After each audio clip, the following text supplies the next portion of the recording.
प्रश्नावली 6.1 का question number पहला इसमें दिया हुआ है।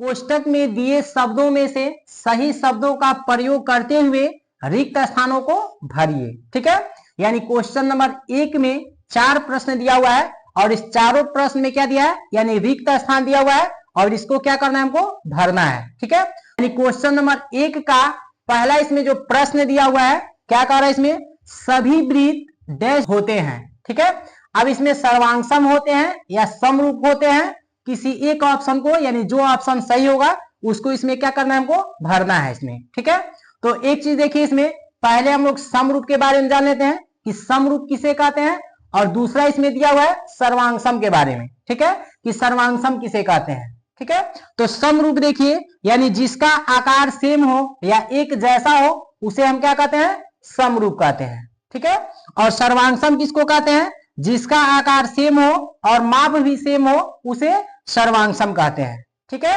तो इसके हिसाब से सभी जो वृत्त होते हैं वह क्या होते हैं, समरूप होते हैं। इसलिए कि वृत्त जितने भी होते हैं सबका आकार क्या होता है, सेम होता है। ठीक है, कोई छोटा होगा कोई बड़ा होगा, लेकिन आकार सबका क्या होगा, सेम होगा। ठीक है, इसीलिए जितने वृत्त होते हैं वह क्या होते हैं, समरूप होते हैं। इसीलिए यहाँ पे क्या भरेंगे, समरूप भरेंगे।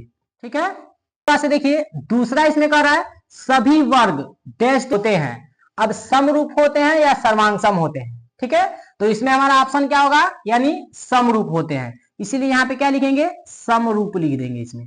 ठीक है, कारण इसमें सभी वर्ग जो होते हैं वह क्या होते हैं, समरूप होते हैं, मतलब एक जैसे दिखते हैं, एक आकार के होते हैं। छोटा या बड़ा हो सकता है, लेकिन आकार जो होता है सभी वर्ग का क्या होता है, एक समान होता है, यानी एक जैसा होता है। अब इसके बाद देखिए तीसरा इसमें दिया है सभी डॉट डॉट त्रिभुज समरूप होते हैं।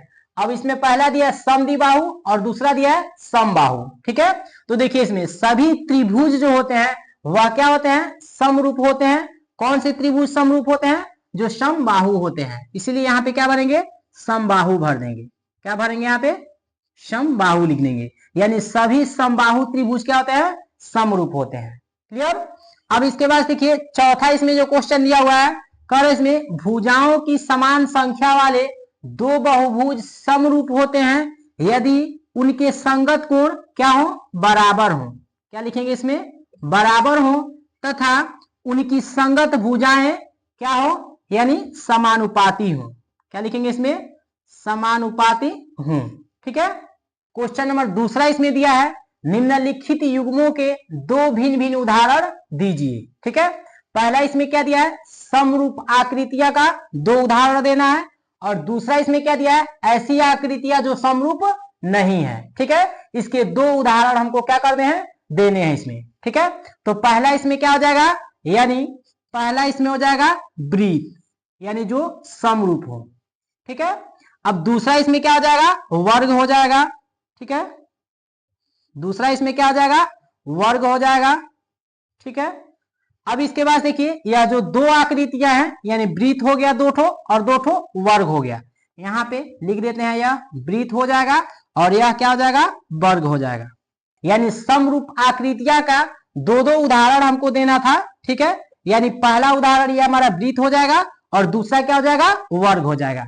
यह जो आकृतियां हैं वह क्या है, समरूप है। ठीक है, अब दूसरा इधर क्या दिया हुआ है, कह रहा है ऐसी आकृतियां जो समरूप नहीं है। ठीक है, तो पहला इसमें एक वृत्त बना दीजिए। ठीक है, और दूसरा इसमें क्या बना दीजिए, एक त्रिभुज बना दीजिए, जो क्या है, यानी समरूप नहीं है। यह पहला उदाहरण हो जाएगा। ठीक है, और दूसरा इसमें क्या होगा, एक वर्ग हो जाएगा। ठीक है, यानी एक वर्ग हो जाएगा और एक क्या हो जाएगा, आयत हो जाएगा। ठीक है, यह क्या हो जाएगा हमारा, यानी ऐसी आकृतियां जो समरूप नहीं है। यह हो जाएगा वर्ग।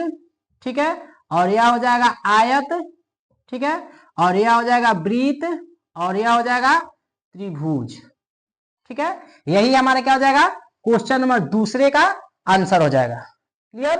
अब देखिए इसमें क्वेश्चन नंबर तीसरा इसमें दिया हुआ है, कर इसमें बताइए कि निम्नलिखित चतुर्भुज समरूप है या नहीं है। ठीक है, यानी क्वेश्चन नंबर तीसरा में दो ठो इसमें चतुर्भुज दिया हुआ है और इसको क्या करना है, हमको बताना है कि यह जो चतुर्भुज है वह समरूप है या नहीं है। ठीक है, तो सबसे पहले इसमें देखिए, यानी दोनों चतुर्भुजों में भुजाओं का जो अनुपात है, ठीक है, यानी संगत जो भुजाएं दिया हुआ है इनका जो अनुपात है वह क्या है, बराबर है, ठीक है। लेकिन संगत कोण जो इनके हैं वह बराबर नहीं है, इसलिए कि यहाँ पे 90 अंश का कोण बन रहा है और यहाँ पे 90 अंश का कोण नहीं बन रहा है। इसीलिए यहाँ पे क्या लिख सकते हैं, कोण P does not equal to कोण A, ठीक है। इसलिए यह क्या लिखेंगे, इसलिए यह चतुर्भुज क्या होगा, समरूप, इसलिए यह चतुर्भुज समरूप, ठीक है, समरूप नहीं होगा, ठीक है। और यही क्या हो जाएगा, हमारा आंसर हो जाएगा। क्लियर।